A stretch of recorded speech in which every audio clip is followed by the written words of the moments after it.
stops us in our tracks. Bravely we prove in our striving, trudging together each day. Where there's a will, there's a way. Good morning, everyone. I hope everybody's having a good day. It's time for the daily reflection. Phone's going crazy. That should be the only time it goes off. I apologize. So, all right. Today is April 8th. Man, 8 days away from my birthday. Right on. That's the thing, though. It's a day at a time, right? Is today my birthday? Nope. It sure is not. Can I be a little excited that it's coming up? Sure. You know, there's nothing wrong with that. But it's certainly not something I'm going to dwell on, right? So, all right. If you are here, please say hello. Let me know. The counter doesn't always work all the time. Imagine that. And with the way that I go live, the numbers just anyway. So if you're here, whether it's for the actual live or for the rewatch, please say hello. Let me know you are here. So now, before we get started today, look at a couple things here. All right, just making sure that people are getting here and stuff. So, all right, I'm doing this at a weird time, and everybody's always busy at this time, so it's probably just going to be me today. I wanted to talk a little bit before we get started about doing quick inventories on people. And this came about because I was watching,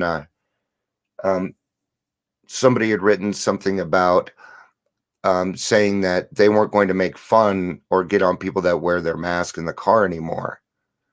And I thought they're like, who wants to put that crap all over their steering wheel and things like that? Think about it and stuff.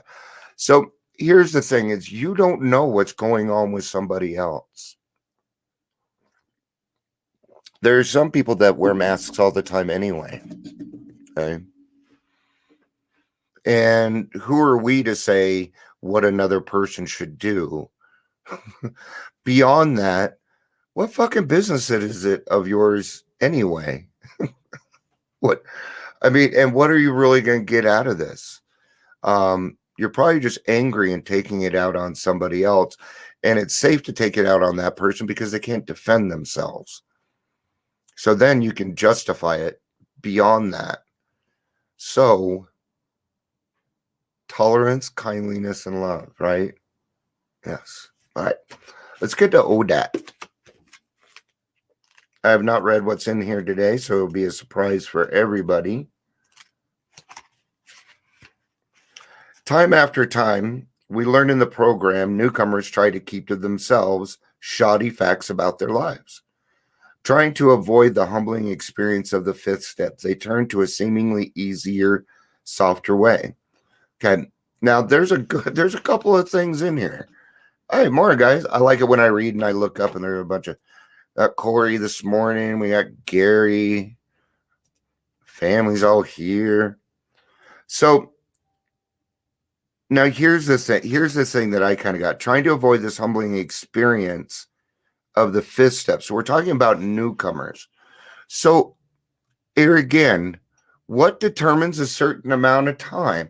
I mean, how long are you a newcomer? 30 days, 60 days, 90 days. Man, the whole crew is showing up. It's going to be the trudging together hour.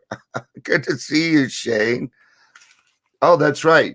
You're off at about this time. So this works for you. Almost invariably, they slip, having preserved with the rest of the program. Persevered, sorry. Their probable reason is that they never completed their house cleaning. They took inventory all right, but hung on to some of the worst items in stock. Have I admitted God to myself and to another human being the exact nature of my wrongs? Today I pray that I may include all of the sleaziness of my past.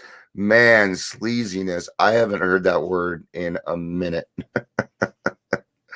May I hold back nothing out of shame or pride, for the exact nature of my wrong means just that, a thorough and exact recounting of past mistakes and character flaws.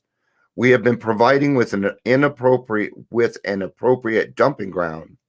May I use it as it was intended.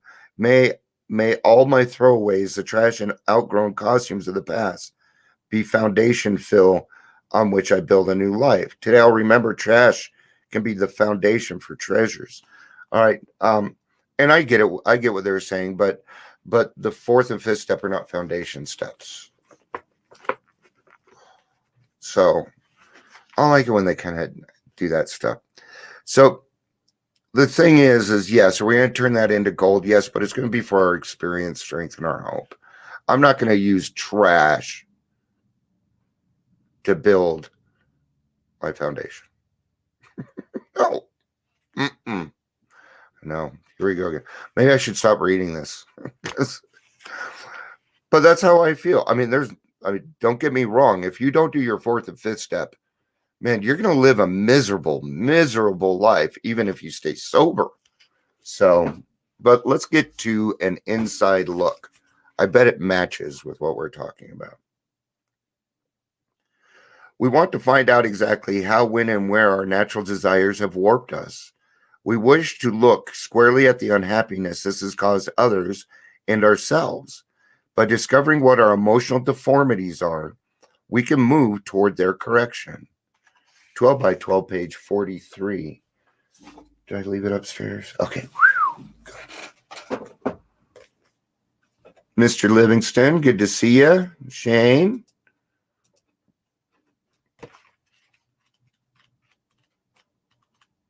So when it comes down to the fourth step, you're being given a chance to start a new life. Okay.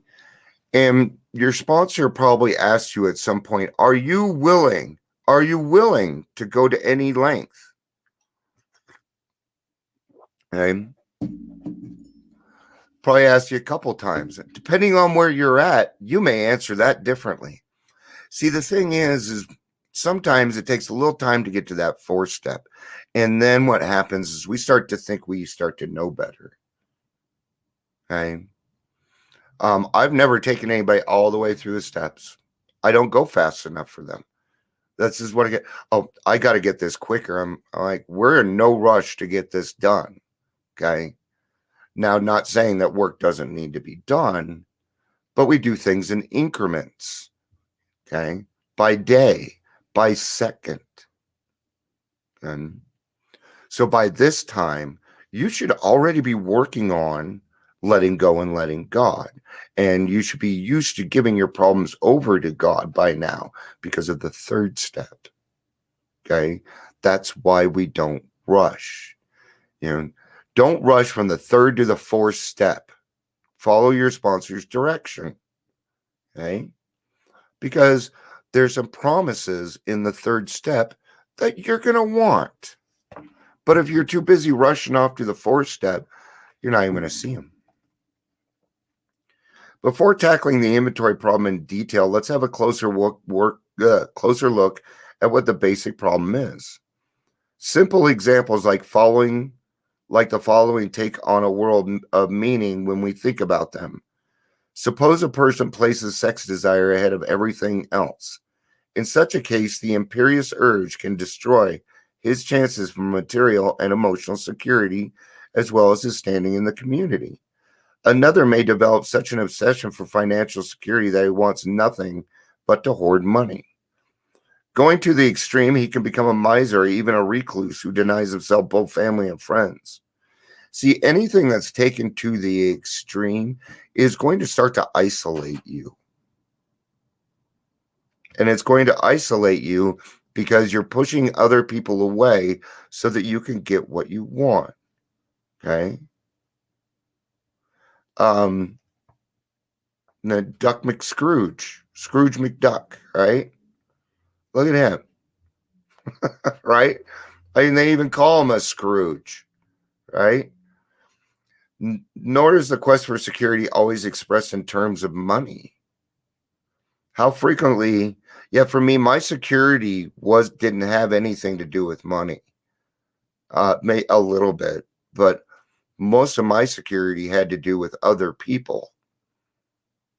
How frequently we see frightened human beings determined to depend completely upon a stranger person upon a stronger person for guidance and protection. This weak one failing to meet life's responsibilities with his own resources never grows up.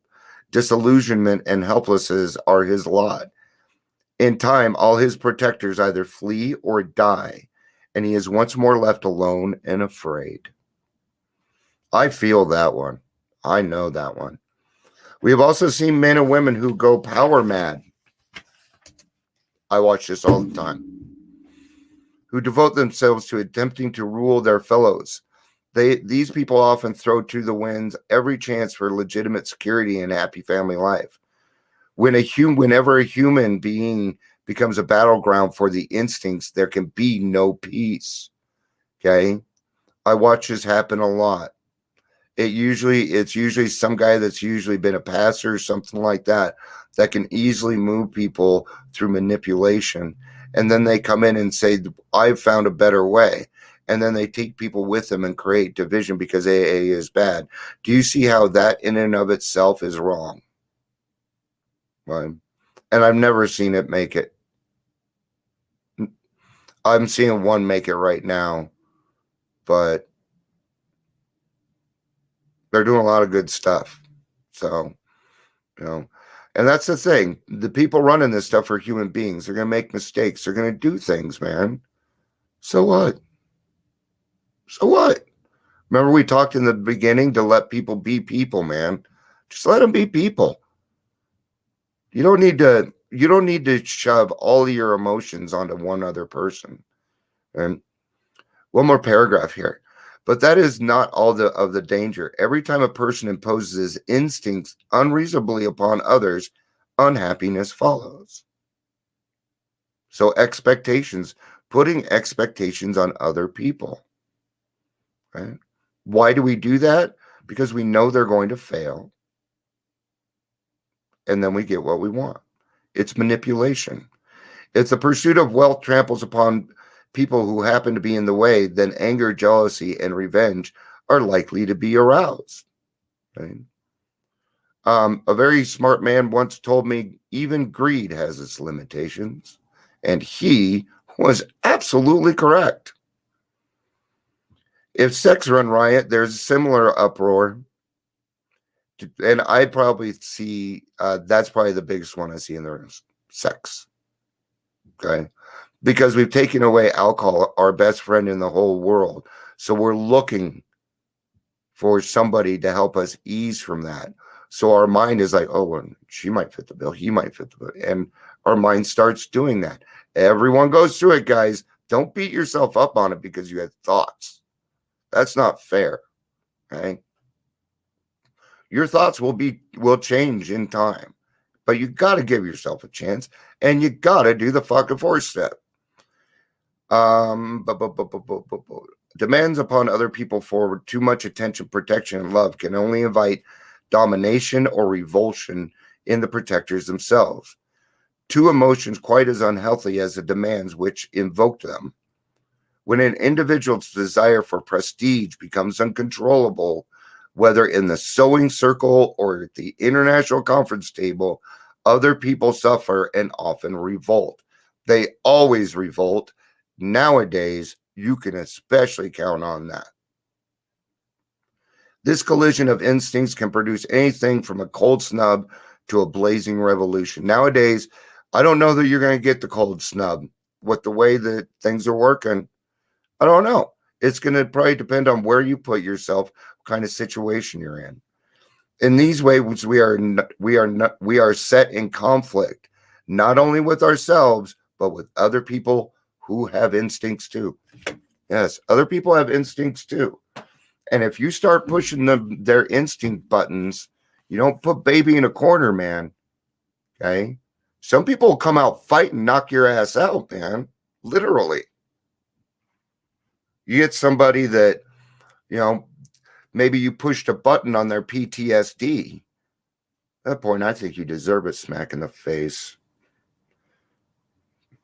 Sorry. I didn't say it should happen. I just think you deserve it.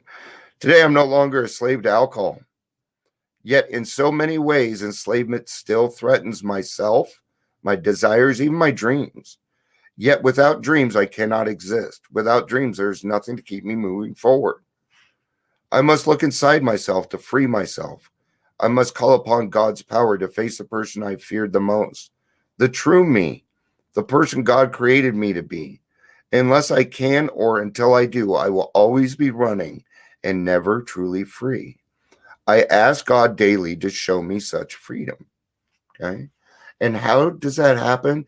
It happens in the third step when we say God is our creator. He's now in charge, and he's going to control what it is that we do. Okay? We also stop fighting at this point. It says in there that we stop fighting everyone and everything. That includes yourself. Okay? So the challenge today is to go out there and treat every person that you meet with respect and love and tolerance. If you can't bring up the respect, ask for the willingness, but you show them love and tolerance. Okay? Because the only way that you're going to be able to do that is to love yourself first. That's the trick. Because you can't transmit something you don't have. All right, I'm 2 minutes over. I will be back for the daily reflection tomorrow. In the meantime, take care of yourselves. Peace out and have a day. Love you guys. Bye.